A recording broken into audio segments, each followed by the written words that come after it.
firstly, we're like in a much more vulnerable location today.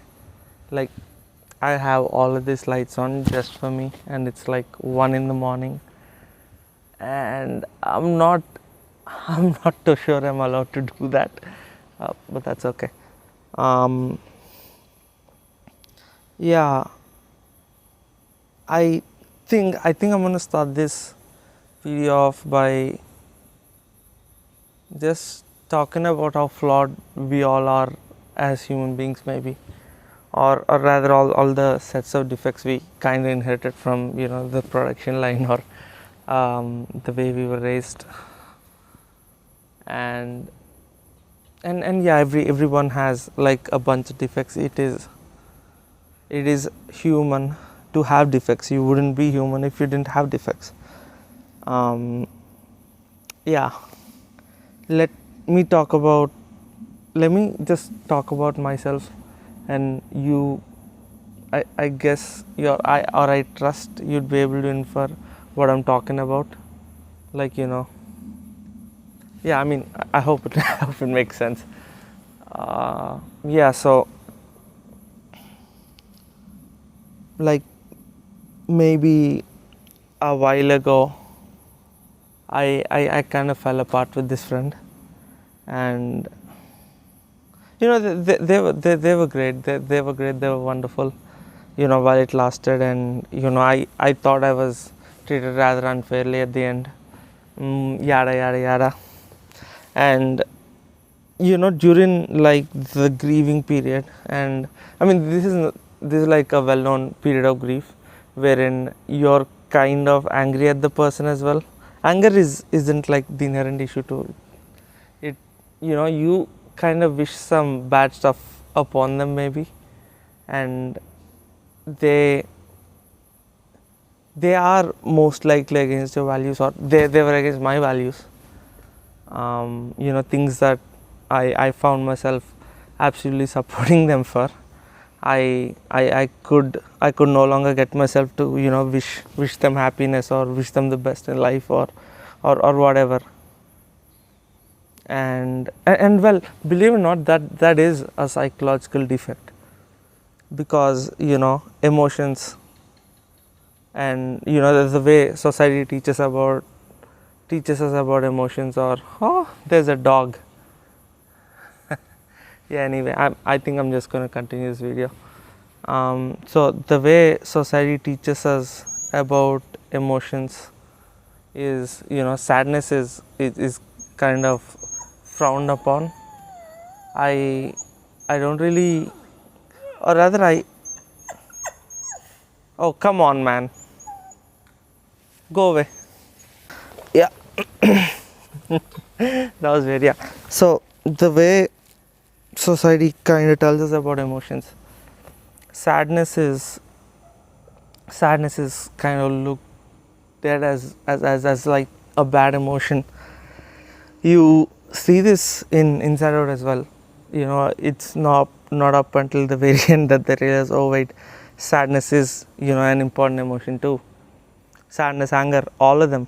And what I think most people fail to realize is there are emotions, and then there's suffering associated with emotions, and suffering is a defect. And that is something I found out recently. When something good, or something you wished would last you for life ends. I mean, it is natural to feel sadness and anger, but there shouldn't exactly be suffering. But there was suffering. There was like a lot of suffering. There was a lot of questioning. I mean, certainly, but questioning myself in loops of why, how, what. And that is kind of what I want to talk about next, is how frighteningly little we know about all of this meaning like the cosmos and the living world. Apparently 95% of the universe is dark matter, and we really have no flipping idea what it is. And that is like one thing. we don't know why we dream, or rather there is not a single accepted explanation as to why we dream. We don't know why we sleep. We definitely don't understand consciousness, and in the midst of all of this, you have society, you have people so confident, so sure about how all this works, man. Think of this, for instance. All the movies, all of all of the media that they're putting out at you, they have these common themes of good, bad, and in the movies it is always good guy versus bad guy. And right from the get-go, I think right from when you enter this earth, you are thought to be a good person. But of course, there is really no such thing as good and bad, is there? I mean, there is a thing perhaps as good and bad, but there isn't something like a good person. And I think that the primary problem is people just so blindly believing all of, well, the propaganda or all of the literature, or I don't know what to call the stuff people consume, but it's just the general consensus, and no one just happens to come out and question it, I guess. And and that is a very big problem.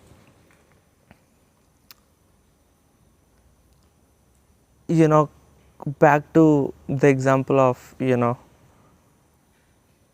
back to the example of I think bad people, like in general, when you see a person labeled off as like a bad person, or this guy's a bad guy, that guy's a bad guy, yada yada yada, it doesn't really make a whole lot of sense, because well, we don't probably understand it, we don't probably understand motives, we don't understand how personalities are formed, or the circumstances that the person's been through. The probably best way to look at a person is well, a computer program, I don't know, a computer program, they behave in certain ways given certain inputs, but simply and flat out labeling a person bad is very bad. Wow, the irony, but it's certainly not a good thing. For starters, lot of us have, not a lot of us, every one of us have done things that we regret, or things that don't reflect our values, or quote unquote bad. And a lot of us just go into this thing of, oh, I'm a bad person, and this leads to guilt, and this leads to this endless loop of beating yourself down, and believe me, it's gonna get you nowhere. Like, it is not gonna change you one iota, and you're stuck in this suffering loop forever and ever and ever, and you ultimately never end up changing. When I said we know frighteningly little, that may not be completely true. We know a little bit here and there, and fortunately, in the year 2026, when I'm recording this, we know kinda enough to probably make a meaningful change in the way you function, and even when it comes to people and psychology, I really do think there is there is a psychological explanation to all of this. There must be. What many people consider as good or normal, is probably just common. Eating animals, I'm sure that is going to be very widely looked upon in the future, and only the fact that we made it so common, or this behavior is so common that maybe we've associated it with normal. normal, and of course, if a majority of the people behave a certain way, you probably associate that with good as well. I don't know, some think about.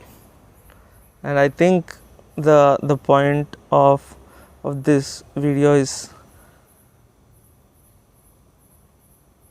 probably, I don't know, it's probably to make people aware of how little we know, or rather, make myself or remind myself of, how little we know as a species. And Steve Jobs had this cool quote that said, everything's gonna change the moment you realize that everything around you, from the toothbrush you use in the morning to whatever was created by people no different than you. And that couldn't be more true than ever.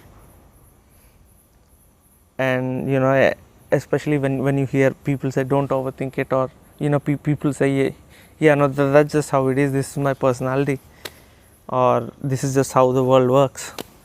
I think it's probably of some merit to take a step back and analyze it with first principles, because I am pretty darn sure that we don't know nearly as much as we think we do. My God, when are all these questions gonna even be answered? And even if all these questions are gonna be answered, oh my God, is the ultimate question, what to do with your life, or how you wanna spend your life? Not sure. Based off of all the little things, things like schemas or wounds, that I keep citing over and over again. And many people that I see, or rather me personally, this is probably me running on my coding or autopilot, but an autopilot that talks about other autopilots maybe, but I don't know. How many people do you think just run on unmet needs, or this suffering of emotions that we talked about? And how much of that is correct, and how much of a waste of human potential is that? Wow. Should we probably be educated more on how psychology or how the human mind works? I think so. My God. No, because everyone probably has all these schemas. Schema is essentially a set of deeply rooted beliefs that you believe in. I recently found out that well,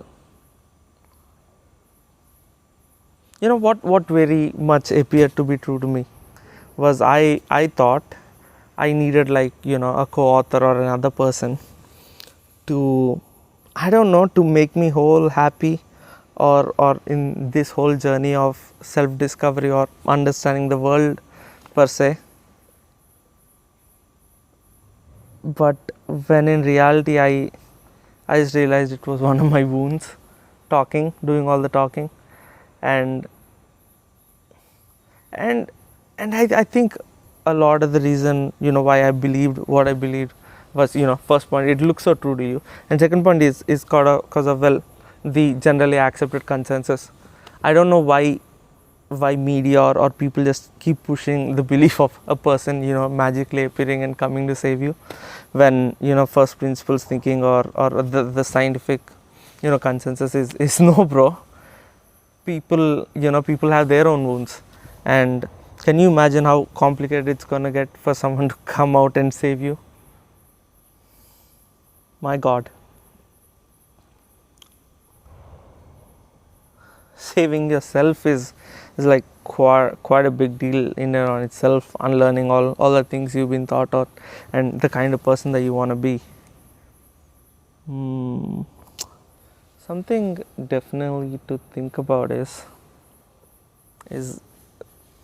we were talking about schemas and this deeply rooted set of beliefs, and having other people rescue you. Yeah, I mean, how many 100-year-olds are probably gonna die thinking, man, I've let I've let my wounds or all these schemas dictate my life, and I've never really lived my own life. Am I thinking about this more than most people? Yes. Am I aware about most more things than most people? Also probably true. Do I think more people need to be aware of all of this? Yes. It will lead to like a lot of understanding among each other, and the productivity argument is also very interesting, because is really the natural state of a human being to be productive. And who am I to even say that human beings should live without wounds or these deficiencies? How are they even deficiencies? And suddenly this is a philosophical discussion on how to live life. But I certainly don't wanna live life like that. I certainly want to be, well, they call it spiritual enlightenment, I think, undoing all of this. I want to do that, but then again, how do we even know that's that's a good form of existence when we really know so little? Yeah. How much did I yap about? I yapped for like 18 minutes, not bad.